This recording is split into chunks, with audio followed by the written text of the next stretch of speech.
Кадамжай районунда Өзбекстандын колдоосу менен 200 орундуу жугуштуу оорулар ооруканасынын курулушу башталды. Бул тууралуу Баткен облусунун жетекчилигинен кабарлашты. Маалыматка караганда, курулуш үчүн модулдук курулмаларды алып келген Өзбекстан темир жолдору ачык акционердик коомунун Хусниддин Хасилов баштаган делегациясын Кызыл Кыя шаарындагы темир жол бекетинен өкмөттүн Баткен облусундагы ыйгарым укуктуу өкүлү Жаныбек Жалалов тосуп алды.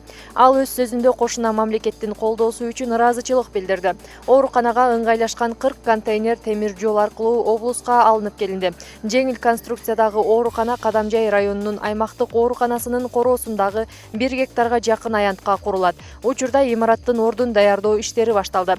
Жетекчилер бул күнү оорукана курулуучу жерди да көрүп чыгышты. Имарат 10 күндүк мөөнөттө курулуп бүтүп, керектүү медициналык жабдуулар жана эмеректер менен камсыздалат. Ал эми бейтаптарды дарылоодо Өзбекстандан тажрыйбалуу дарыгерлер келип, баткендик кесиптештери менен тажрыйба алмашат.